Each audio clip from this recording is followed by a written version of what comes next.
You are very welcome to all of you our YouTube channel civil with Aakash. मेरा नाम है अभिषेक भोरे।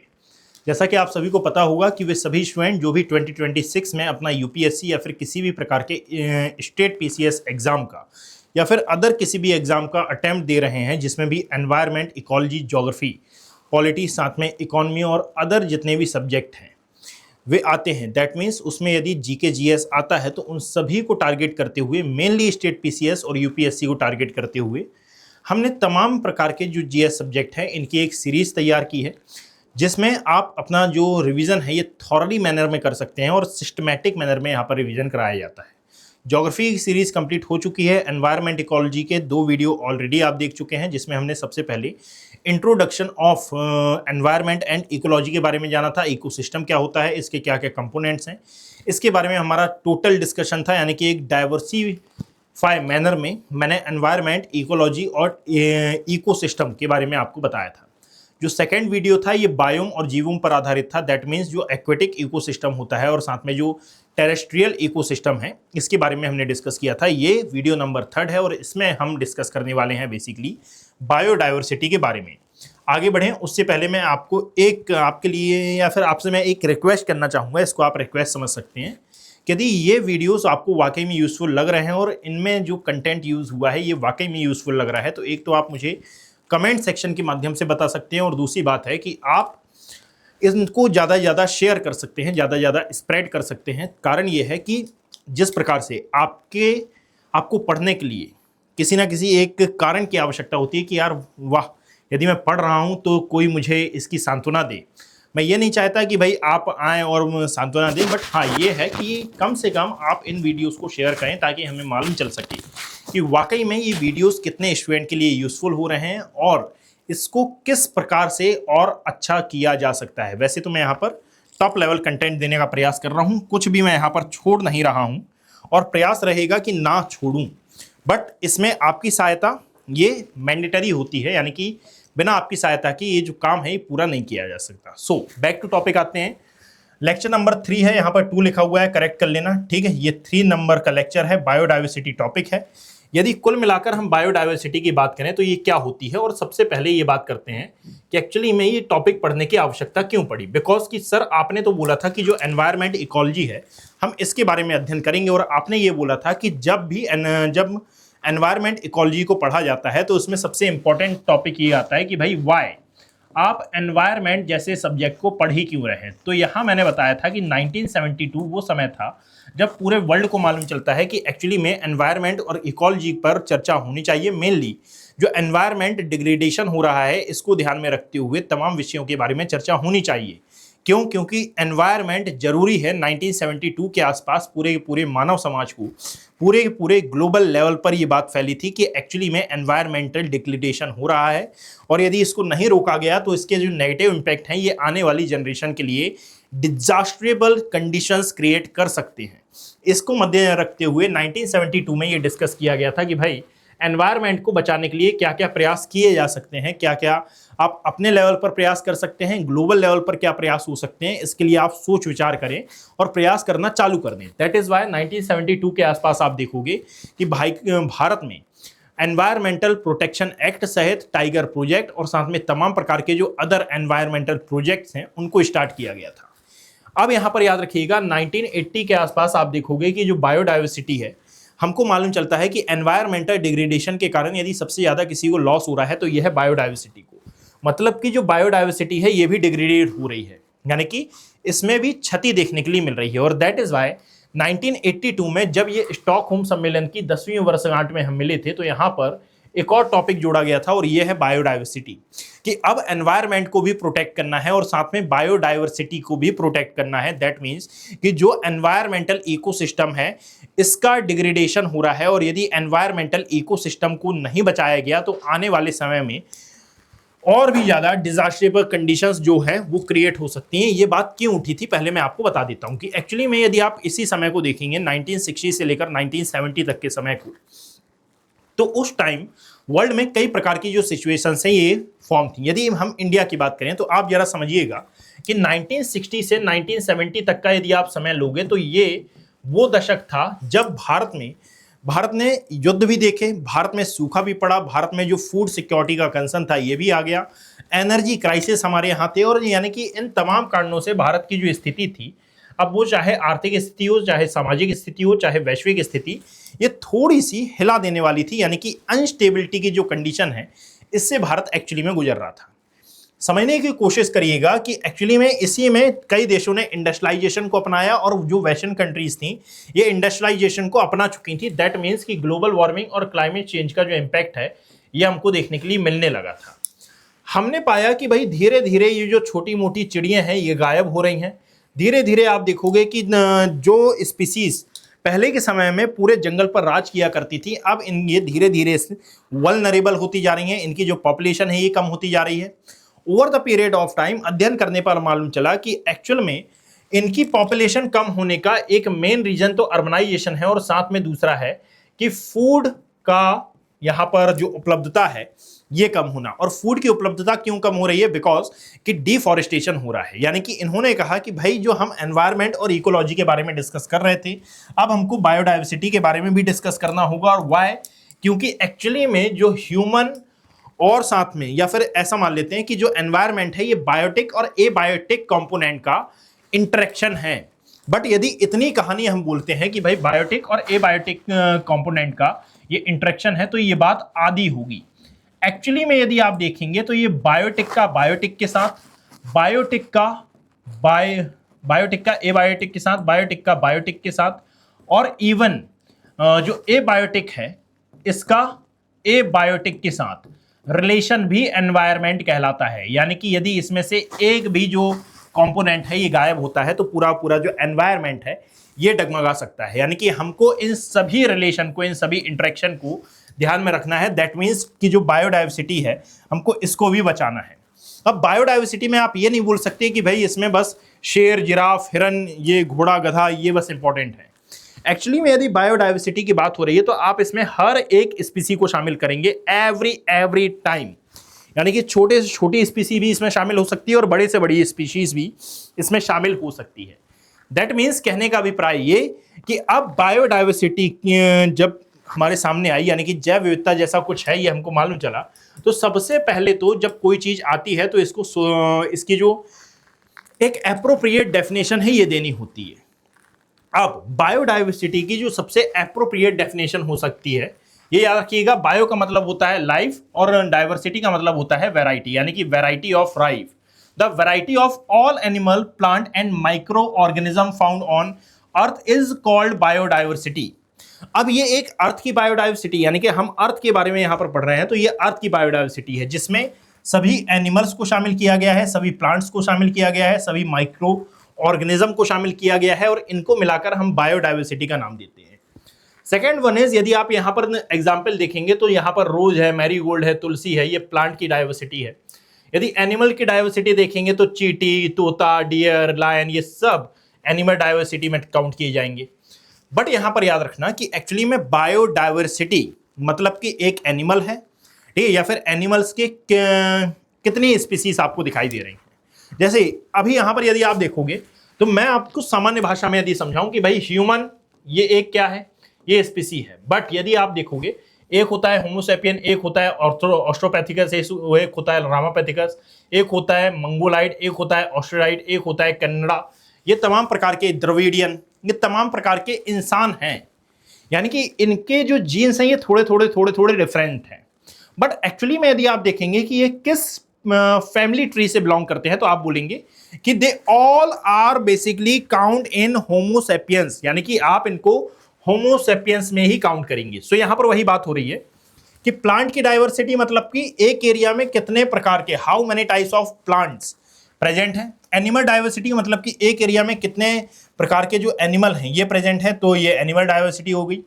Microbial diversity मतलब कि यदि आप कर्ड की, दही के जमने की बात करोगे तो इसमें जो लैक्टोबैसिलस एक बैक्टीरिया मिलता है वो यहां पर क्या मिलेगा, माइक्रोबियल डाइवर्सिटी में काउंट किया जाएगा। ठीक कि भाई दही के जमने के लिए एक ही जो लैक्टोबैसिलस जो बैक्टीरिया है ये उत्तरदायी होता है।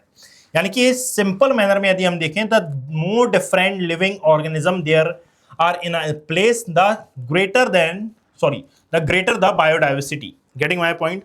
So variety of life that is called biodiversity, कि एक एरिया में कितने वैरायटी ऑफ लाइफ्स आपको देखने के लिए मिल रही हैं। एक और अप्रोप्रिएट डेफिनेशन यदि एग्जाम पॉइंट ऑफ व्यू से आपको चाहिए हो तो आप ये लिख सकते हैं कि biodiversity is the diversity found among living being on earth at the levels of their genes, species and ecosystem. Convention on biological diversity यानी कि CBD, convention on biodiversity, biological diversity 1992 में ये हुआ था। इसके अकॉर्डिंगली ये डेफिनेशन है कि भाई एक एरिया में कितने प्रकार की जो जैव विविधता है, जीवों की विविधता आपको नजर आ रही है, इसको नाम दिया जाएगा क्या? बायोडाइवर्सिटी। अब ये जो जीवों की विविधता है, जीवित प्राणियों में पाई जाने वाली जो विविधता है, ये जीन्स के आधार पर भी हो सकती है, ये स्पीसीज के आधार पर भी हो सकती है, और ये इकोसिस्टम के स्तर पर भी आपको प्रेजेंट देखने के लिए मिल सकती है। सो वैरायटी क्या होती है, स्पीसीज क्या होती है, और इकोसिस्टम क्या होता है, इसके बारे में हम डिस्कस कर लेते हैं एक बार। बिकॉज कि यहां पर ना आप जरा देखो कि जीन्स की बात हुई है, स्पीसीज की बात हुई है, इकोसिस्टम की बात हुई है, और वैरायटी, डाइवर्सिटी, डाइवर्सिटी मतलब कि वैरायटी, और वैरायटी क्या होती है? So living being of different form, colours and size, यानी कि जो अलग अलग रूप, रंग और आकार के जीव हैं उनको नाम दिया जाता है वैरायटी। जैसे कि यदि मैंने बोला कि एक एप्रोप्रिएट एरिया में जो एनिमल्स हैं ये आपको दिखाई दे रहे हैं, एनिमल्स की जो वैरायटी है ये आपको देखने के लिए मिल रही है, तो आप बोलोगे how many types of animal, तो मैं बोलूंगा कि भाई एक लायन है, एक डियर है यहाँ पर, ठीक है, यहाँ पर आपको एक टाइगर देखने के लिए मिलेगा, यहाँ पर आपको एक राइनोसोरस देखने के लिए मिलेगा। तो ये तमाम, ये क्या है? ये वैरायटी ऑफ एनिमल्स है। Getting my point? तो आप बोलोगे कि यहाँ पर इतने प्रकार की बायोडाइवर्सिटी है, यहीं पर प्लांट भी यानी कि फौना एंड फ्लोरा दोनों को काउंट किया जाएगा। सो यहाँ पर कितने प्रकार की स्पीसीज, अब what is the meaning of species? मिल रही है a group of similar organism that can reproduce with one another। क्या मतलब है इसका? यानी कि दो ऐसे जानवर, ठीक है, दो ऐसी स्पीसीज या फिर दो ऐसे ऑर्गेनिज्म, ठीक है, जो आपस में प्रजनन क्रिया के द्वारा अपनी संतति उत्पन्न कर सकें, और इनके द्वारा उत्पन्न संतति भी लैंगिक जनन क्षम्य योग्य होती है। सुनिएगा मेरी डेफिनेशन, ऐसे ऑर्गेनिज्म जो प्रजनन क्रिया द्वारा अपनी संतति उत्पन्न कर सकें तथा इनके द्वारा उत्पन्न संतति भी लैंगिक जनन क्षम्य योग्य होती है, इनको नाम दिया जाता है क्या? इन्हें नाम दिया जाता है एक्चुअली में स्पीसीज का, प्रजाति का। आई रिपीट अगेन, ठीक है। तो यहां पर याद रखना कि एक्चुअली में जैसे खच्चर है, जैसे लाइगर है, ठीक है, इसको हम स्पीसीज में काउंट नहीं करती। वाई? क्योंकि जब घोड़े और गधे का ये क्रॉस कराया जाता है, इनका लैंगिक प्रजनन कराया जाता है, तो जो खच्चर होता है और साथ में टाइगर और लायन का जब यहां पर क्रॉस कराया जाता है, तो इससे जो लाइगर पैदा होता है ये लैंगिक जनन क्षम्य योग्य नहीं होता। दैट मीन्स कि ये प्रजनन क्रिया के द्वारा अपने जैसी और संतति पैदा नहीं कर सकता। इन सिंपल वर्ड्स कि यदि आपको खच्चर बनाना है तो आपको यूज बार बार करना होगा किसका? घोड़े और साथ में गधे का, यानी कि फीमेल और मेल का यहां पर डिफरेंस होगा, और आपको ये प्रोडक्ट देखने के लिए मिलेगा। ये खुद अपने जैसे जो ऑफस्प्रिंग है ये जनरेट नहीं कर सकता। Getting my point? सो इसको याद रखना कि एक्चुअली में ये होती है species, a group of similar organism that can reproduce with one another. अब इकोसिस्टम क्या होता है? तो इकोसिस्टम के बारे में पूरा मैंने एक वीडियो बनाया है, यदि आपने नहीं देखा तो उसको देख लेना। Ecosystem is a very huge topic, इसको आराम से बैठकर देखिएगा। और मैं आपको ये बताता हूं कि ना एक्चुअली में आप सभी इस वीडियो को आराम से 2 बार 3 बार देखना जब भी आपको टाइम मिले, ठीक है। नोट्स बनाने की जरूरत नहीं है, ये जो पूरी PDF है ये आप जाना और आप डाउनलोड कर लेना, या तो civils with Akash Telegram handle पर, सिविल्स विथ आकाश ये है टेलीग्राम हैंडल, और नहीं तो आप इसको डाउनलोड कर सकते हैं मेरे टेलीग्राम हैंडल से जिसका नाम है अभिषेक कुमार ज्योग्राफी। यहाँ पर आपको ये जो PDF है ये अवेलेबल करा दी जाएगी, Abhishek Kumar geography, it's my own Telegram handle. यहां से आप ये PDF डाउनलोड कर लेना। प्रिंट आउट निकलवाना है प्रिंट आउट निकलवाओ, जो करना है करो। मोबाइल से पढ़ लेते हो तो मोबाइल से पढ़ लेना। साथ ही साथ इसलिए मैं बोल रहा हूं कि 2 बार आप इस वीडियो को आराम से देख सकते हैं। 1.5x की स्पीड में लगाओ, 2.5 की लगाओ, 7.5 की लगाओ। वैसे मैं ऐसे पढ़ाता हूं कि आप 1.5 से ज़्यादा तो नहीं इसका कर पाएंगे, वैसे ही आपका ये जो 1.5 है यही चलता है। सो जिस प्लेटफॉर्म पर आप ये क्लासेस देखते हैं ये Chanakya IAS academy Chandigarh branch का यूट्यूब प्लेटफॉर्म है। जिसका नाम है सिविल्स विथ आकाश। यहाँ पर यूपीएससी और स्टेट पीसीएस को टारगेट करते हुए जो बैचेस हैं ये स्टार्ट कर दिए गए हैं। यदि आपको इन बैचेस का पार्ट बनना है तो आप कॉल कर सकते हैं 8264199959। ये दिया हुआ कॉन्टैक्ट नंबर। जब आप यहाँ पर कॉन्टैक्ट करेंगे तो हमारी जो काउंसलिंग टीम है ये आपकी पूरी हेल्प करेगी, और साथ ही साथ यहाँ पर फ्री मेंटोरशिप प्रोग्राम भी अवेलेबल है, आप इसको भी ज्वाइन कर सकते हैं। इसके लिए कोई भी एक्स्ट्रा कॉस्ट आपको पे नहीं करनी पड़ेगी। Getting my point? Now we continue. So यहां पर एक बात याद रखो कि एक्चुअली में अब ये जो बायोडाइवर्सिटी है, यदि आपसे कोई पूछे कि सर टाइप्स ऑफ बायोडाइवर्सिटी को समझाइए, तो आप बोलना कि सर आप मूर्ख हैं थोड़े से। टाइप्स ऑफ बायोडाइवर्सिटी नहीं होती है, लेवल ऑफ बायोडाइवर्सिटी होती है, जिसमें आप एक बायोडाइवर्सिटी या फिर एक इकोसिस्टम के अंतर्गत किस किस प्रकार के लेवल्स आपको देखने के लिए मिलते हैं इसके बारे में पढ़ते हो। अब इकोसिस्टम यहाँ पर बड़े इकोसिस्टम को भी आप शामिल कर सकते हैं, 2 या अधिक इकोसिस्टम को भी शामिल कर सकते हैं, और एक छोटे इकोसिस्टम को भी शामिल कर सकते हैं।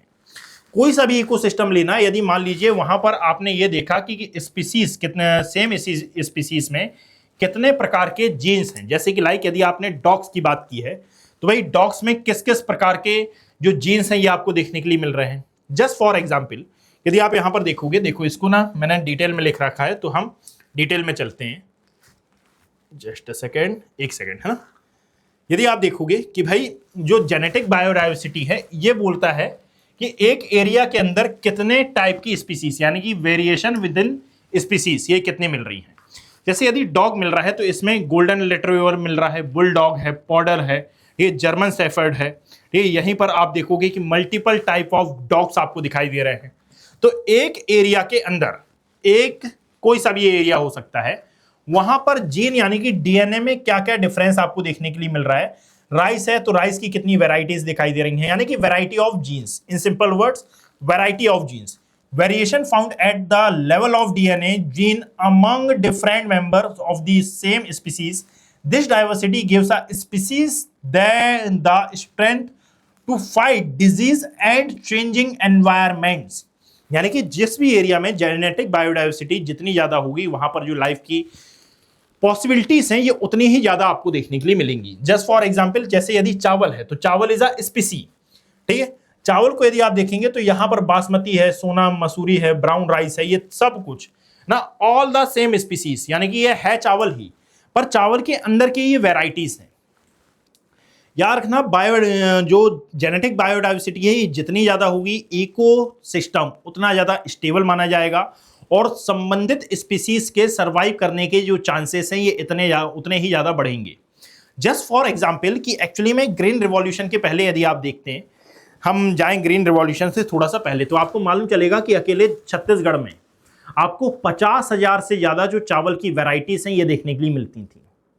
आप जरा समझो कि 50,000 से ज्यादा चावल की वैरायटी आज जाना तो आज आपको जो ये वैरायटी है इतनी ज्यादा देखने के लिए नहीं मिलेंगी। दैट मीन्स कि due to global warming, climate change, El Nino, La Nina, ENSO, ये सब के कारण यानी कि वर्षा के पैटर्न में जो चेंज आया और साथ में ड्रॉट और फ्लड जैसी जो कंडीशंस क्रिएट हुई, इसके कारण कहीं पर प्रोडक्टिविटी बढ़ी, नो डाउट, बट कहीं पर प्रोडक्टिविटी इतनी कम हो गई कि जिस एरिया को एक समय पर भारत के धान का कटोरा कहा जाता था, कहा अभी भी जाता है।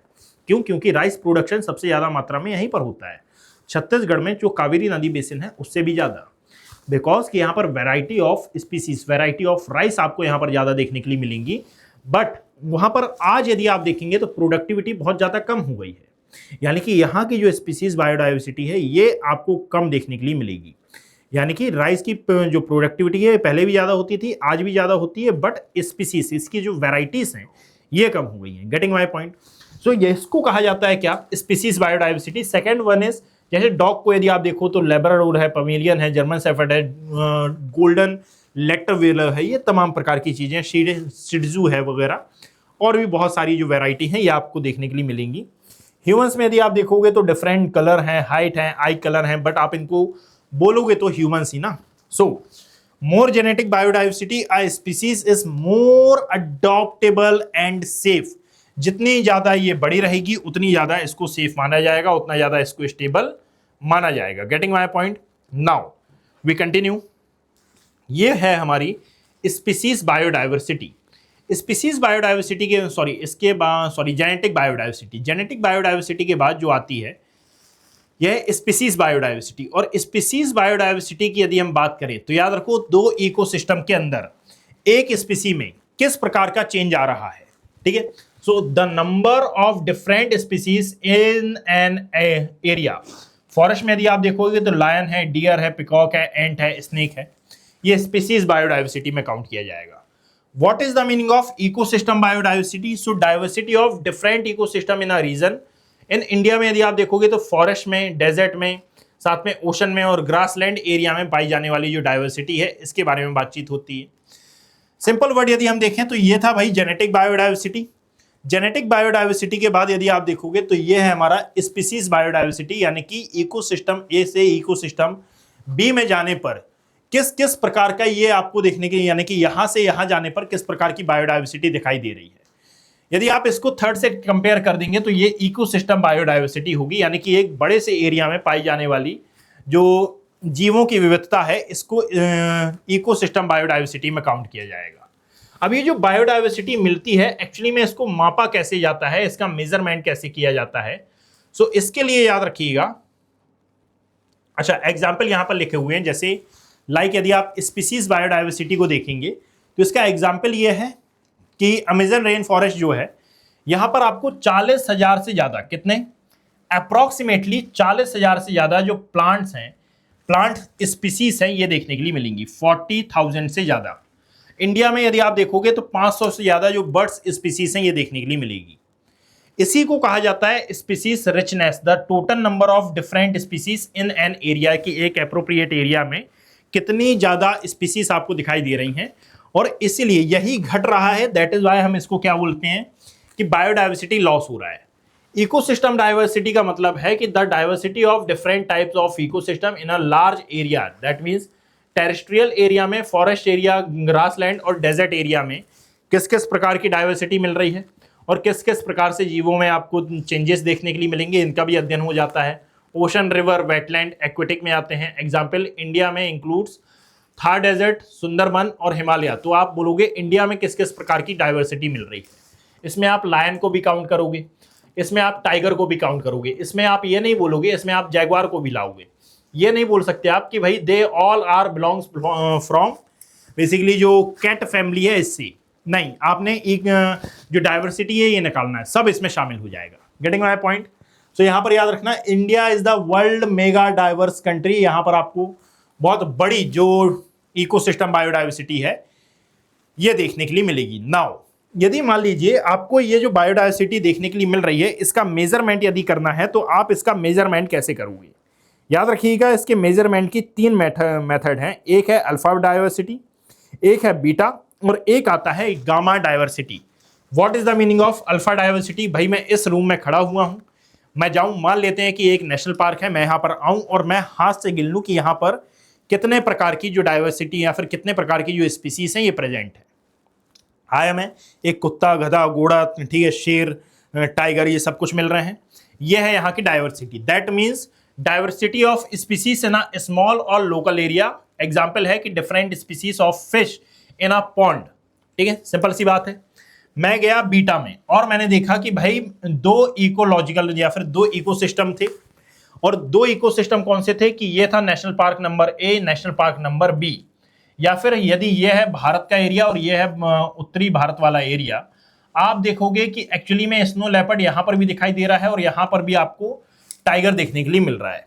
दोनों कैट फैमिली से बिलोंग करते हैं, बट साउथ से नॉर्थ जाने पर एक्चुअली में इसमें किस किस प्रकार का चेंज आया है, किस किस प्रकार का क्लाइमेटिकल चेंज आया, किस किस प्रकार का एनवायरमेंटल चेंज आया, तो आप इन दोनों इकोसिस्टम का जब कंपेयर करोगे और जब इन दोनों के अंतर को देखोगे तो आप देखोगे कि difference in a species between 2 different area, तो ये आएगा बीटा डाइवर्सिटी में। क्या बोला मैंने?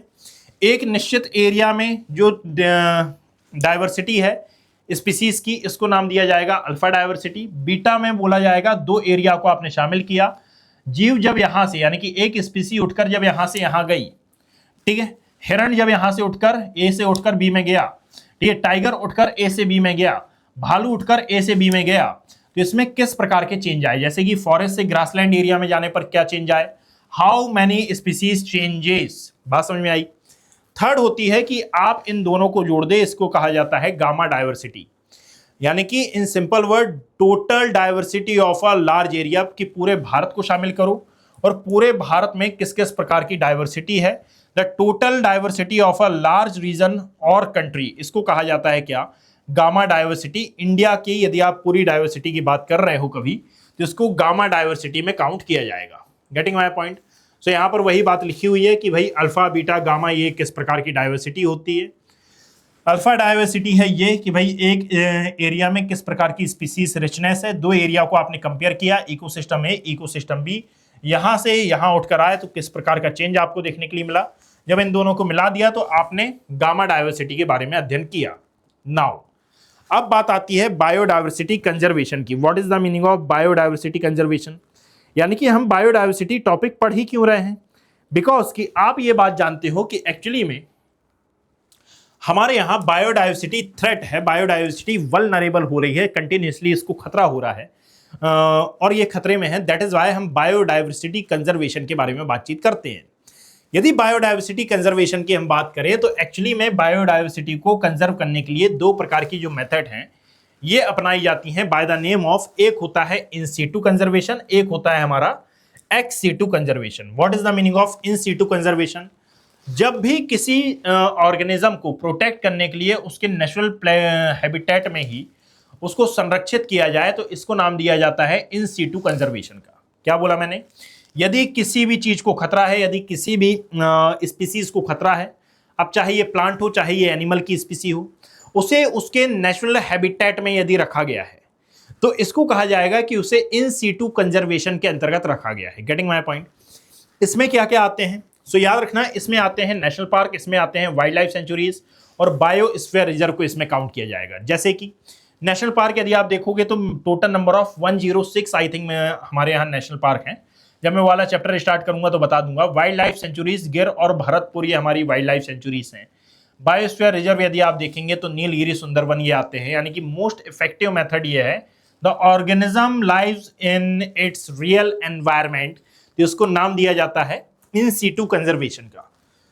सेकेंड वन इज, यदि आप एक्स सीटू कंजर्वेशन की बात करें तो यदि मान लो आपको ये बात पता है कि भाई एक स्पीसीज के लिए ये जो एरिया है जो इसका नेचुरल हैबिटेट हो भी सकता है नहीं भी हो सकता, यहां पर ये प्रोटेक्ट इसको नहीं किया जा सकता, तो एक काम करते हैं कि इस एरिया से बाहर निकालकर इसको प्रोटेक्ट करने का प्रयास करते हैं। तो ये किस में आएगा, एक्स सीटू कंजर्वेशन में आएगा। जैसे जितने भी जू होते हैं, बॉटनिकल गार्डन होते हैं, सीड बैंक होते हैं, क्रायो प्रिजर्वेशन जो मेथड होती है, ये सब कुछ एक्स सीटू कंजर्वेशन के अंतर्गत आती है। That means protecting organism outside there natural habitat artificially, इसको नाम दिया जाता है एक्स सीटू कंजर्वेशन का। ये इमरजेंसी बैकअप होते हैं व्हेन हैबिटेट इज डिस्ट्रॉय, जब इसका यूज किया जाता है। Getting my point. सो इसमें क्या होता है कि इन सीटू कंजर्वेशन में स्पीसीज को नेचुरल हैबिटेट में रखा जाता है और एक्स सीटू में स्पीसीज को आर्टिफिशियल केयर में रखा जाता है और यहां पर इसका ध्यान रखा जाता है। प्रोटेक्ट दोनों में किया जाता है, ऐसा नहीं है कि ध्यान नहीं रखा जाता, प्रोटेक्शन दोनों में मिलता है। जैसे understanding in situ conservation, protecting species in their natural habitat. यदि आपको ये देखना हो तो देखो, ये होता है नेशनल पार्क। नेशनल पार्क में बेसिकली आपको 3 जोन देखने के लिए मिलेंगे। The first one is core zone, फिर आता है बफर जोन और फिर आता है क्या, ट्रांजिशन जोन। नेशनल पार्क की मैं बात कर रहा हूं। कोर जोन में याद रखिएगा कि यहां पर जो मानव गतिविधि है ये पूरी तरह से प्रतिबद्ध होती है, यानी कि प्रतिबंधित होती है। यहां पर आप किसी भी प्रकार की जो ह्यूमन एक्टिविटीज हैं ये नहीं कर सकते। बफर जोन की यदि आप बात करेंगे तो एक्चुअली में आप यहां पर आकर थोड़ी बहुत एक्टिविटी कर सकते हैं। जो साइंटिस्ट होते हैं वहां पर, यानी साइंटिस्ट को अनुमति होती है कि वो यहां पर जाएं कोर जोन में और वो स्टडी करें। यहां पर सामान्य पर्सन जा सकता है। ट्रांजिशन जोन की यदि हम बात करें तो यहां पर थोड़ी ज्यादा जो ह्यूमन एक्टिविटीज हैं ये हो सकती हैं कि यहां पर पड़ी लकड़ी आप उठा लो, ठीक है, पत्तियां अत्तियां बीन लो, सफाई कर लो, जो भी करना है। इसके बाहर का जो एरिया है ये ओपन एरिया है। यहां पर आपको जो करना है, होटल बनाना है, मैनेजमेंट करना है, जो करना है करो। नेशनल पार्क ये legal protection for ecosystem and wild life के लिए बनाए जाते हैं। ये बनाए जाने के लिए केंद्र सरकार और राज्य सरकार ये दोनों ही प्रयास करते हैं, है ना। जो पवित्र वन होते हैं, ठीक है, यहाँ पर वाइल्ड लाइफ सेंचुरीज भी ये इन सीटू कंजर्वेशन के अंतर्गत आती है। प्रोजेक्ट टाइगर ये भी इन सीटू कंजर्वेशन के अंतर्गत ही काउंट किया जाएगा। ह्यूमन जो कम्युनिटी का एंगेजमेंट है ये बहुत कम होता है। एंटी पोचिंग जो पेट्रोल्स हैं ये होते हैं और साथ में कम्युनिटी मैनेजमेंट, ये सब की बात यहाँ पर होती है। नेशनल पार्क तो इसमें काउंट किया ही जा रहा है। नाउ यदि XC2 कंजर्वेशन की बात करोगे तो so many types of example of XC2 conservation, जैसे कि लाइक जूलॉजिकल पार्क है, जहां पर यदि आप देखेंगे तो जूलॉजिकल पार्क के लिए जो सबसे इंपॉर्टेंट स्पीसीज होती हैं वो फॉरेस्ट स्पीसीज हैं। इसमें अभी याद रखना कि रेड पांडा बहुत अच्छा एग्जाम्पल है, बिकॉज कि red panda basically eastern Himalaya की नेटिव स्पीसी या फिर ये नेचुरल हैबिटेट इसका ईस्टर्न हिमालय देखने के लिए मिलेगा। बट इसमें अभी वर्तमान में एक प्रकार से इनब्रीडिंग डिप्रेशन देखने के लिए मिल रहा है, और ड्यू टू इनब्रीडिंग डिप्रेशन इसको इसके नेचुरल हैबिटेट से उठाकर यहाँ पर, ठीक है, जूलॉजिकल पार्क में रखा गया है और इसके जो जीन है इसमें चेंज किया जा रहा है, यानी कि कुल मिलाकर इसको इसकी जो मेटाबॉलिज्म सिस्टम है और साथ में जो जनन क्षमता है इस पर ध्यान दिया जा रहा है।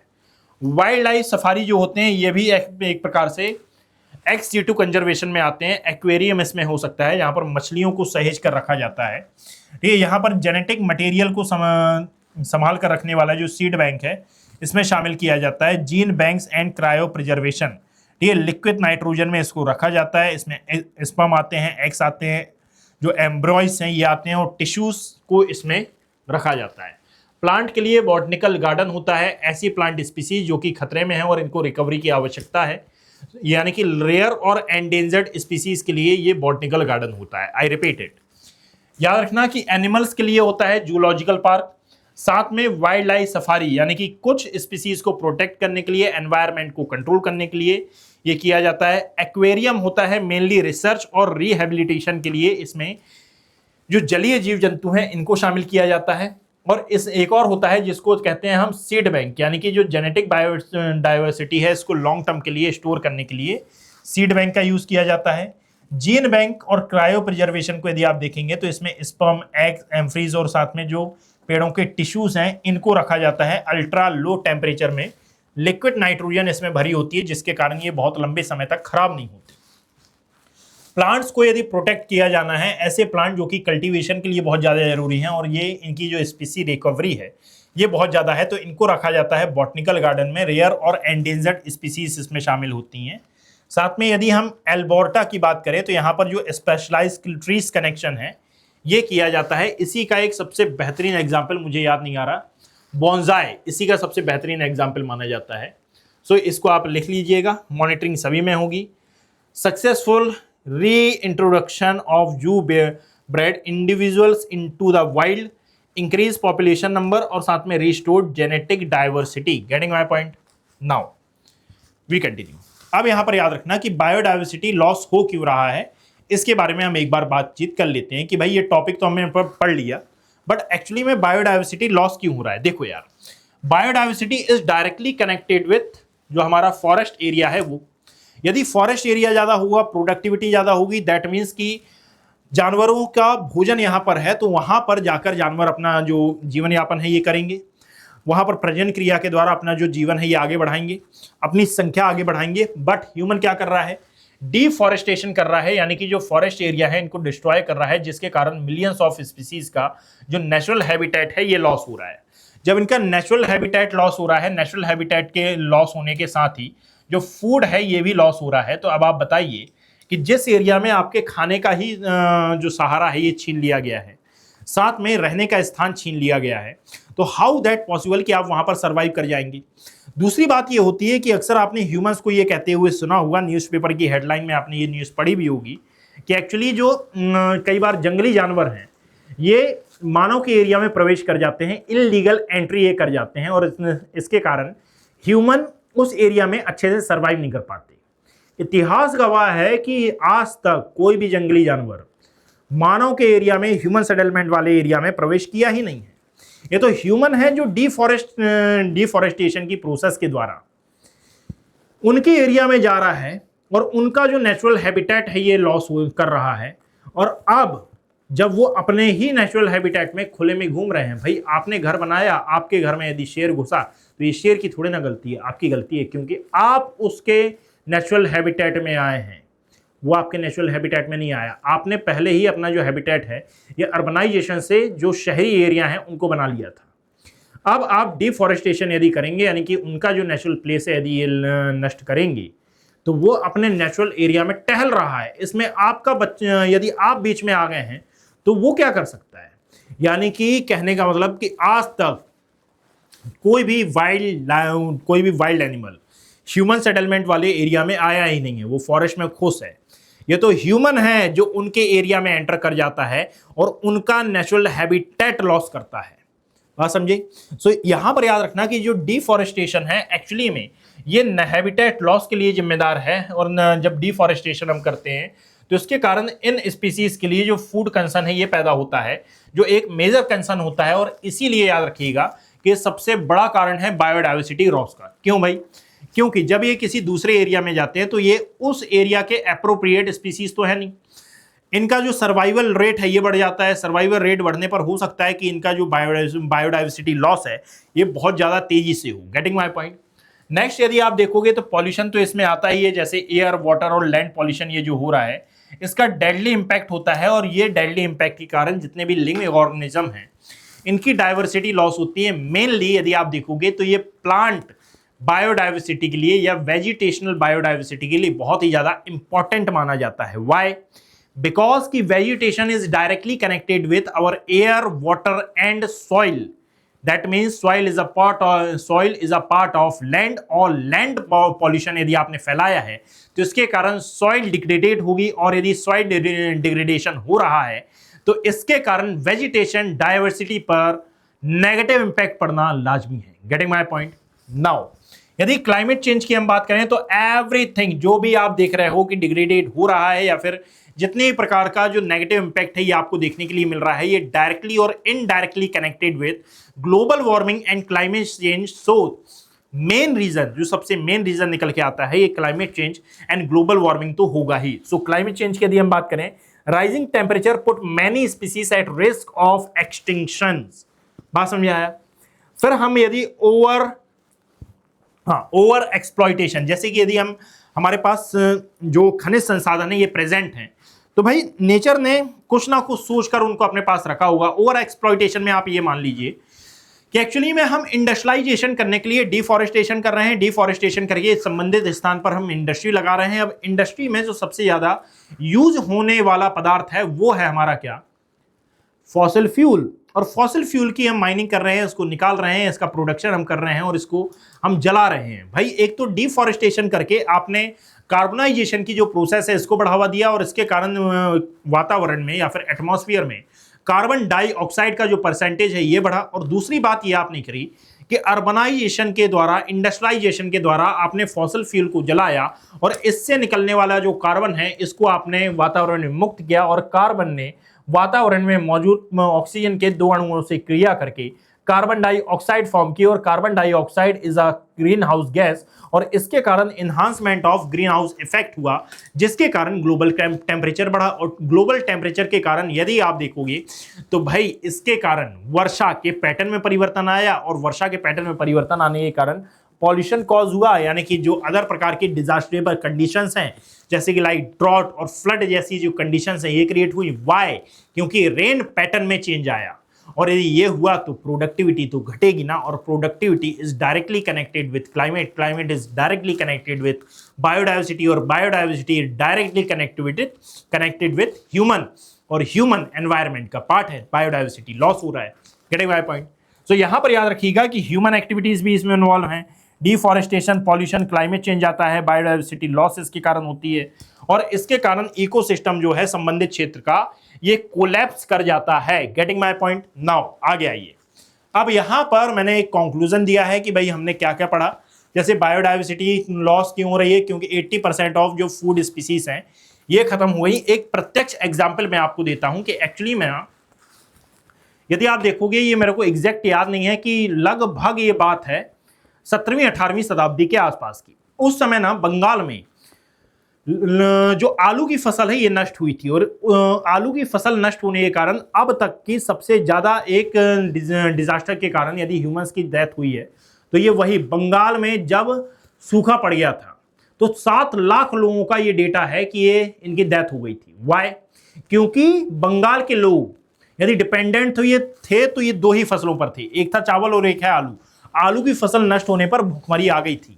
फेमिनाइन आ गया था और इस फेमिनाइन के कारण ना जाने कितने लोग की डेथ हुई थी। और इसमें जो 7 लाख डेटा है ये तो रिकॉर्ड है, आधे से ज्यादा डेटा गिन नहीं पाए। बात समझे, यानी कि ऑफिशियल रिकॉर्ड है भी नहीं। ये क्यों हुआ? क्योंकि बायोडाइवर्सिटी कम थी। बायोडाइवर्सिटी का मतलब कि जो फूड की फूड के जो जीन्स हैं या फिर यूं कहा जाए कि वैरायटी ऑफ फूड है ये कम था। यदि वैरायटी ऑफ फूड होता तो वहां की जो पॉपुलेशन है ये बस आलू और चावल पर डिपेंड नहीं होती। यदि पॉपुलेशन केवल आलू और चावल पर डिपेंडेंट नहीं होती तो आलू की फसल नष्ट होने पर ये किसी और फूड पर मूव कर सकते थे, बट नहीं कर पाए। क्यों? क्योंकि आधे से ज्यादा पॉपुलेशन ये डायरेक्ट इनडायरेक्ट फॉर्म में आलू पर ही डिपेंडेंट थी। और इसीलिए कहा जाता है कि अब तक का सबसे बड़ा फेमिनाइन आपको यदि कहीं पर देखने के लिए मिला था और बंगाल में यदि इसने कभी आया था तो ये 1783 के आसपास का ये समय था। एक बार जाकर आप गूगल सर्च करोगे तो मिल जाएगा, नहीं तो मैं नेक्स्ट वीडियो में आपको बता दूंगा। सो ये था हमारा क्या, बायोडाइवर्सिटी वाला चैप्टर। नाउ जो नेक्स्ट वीडियो रहेगा, यानी कि यहां पर हमने एनवायरमेंट, इकोलॉजी, इकोसिस्टम, ये तमाम प्रकार के जो टॉपिक हैं ये कंप्लीट किए हैं। नाउ सेकेंड वीडियो में मैं आपके साथ बायोडाइवर्सिटी हॉटस्पॉट और साथ में हॉटेस्ट हॉटस्पॉट को कवर कर रहा हूंगा। वे कौन सी टर्म्स एंड कंडीशन है जो कि किसी भी एरिया को बायोडाइवर्सिटी हॉटस्पॉट और हॉटेस्ट हॉटस्पॉट में काउंट कराती हैं, इनके बारे में हम डिस्कस करेंगे। नाउ जाते जाते एक और बात कि ये कांटेक्ट नंबर है, यदि आपको किसी भी बैच से ज्वाइन होना है तो आप इस कांटेक्ट नंबर पर कांटेक्ट कर सकते हैं, ताकि हमारी काउंसलिंग टीम और हमारी जो फैकल्टी टीम है आपकी पूरी की पूरी हेल्प कर सके। बाकी बायोडाइवर्सिटी हॉटस्पॉट नेक्स्ट टॉपिक है, इसको हम स्टार्ट करेंगे जल्द ही, यानी कि कल वाले वीडियो में आप इसको देख लीजिएगा। Thank you, have a great day.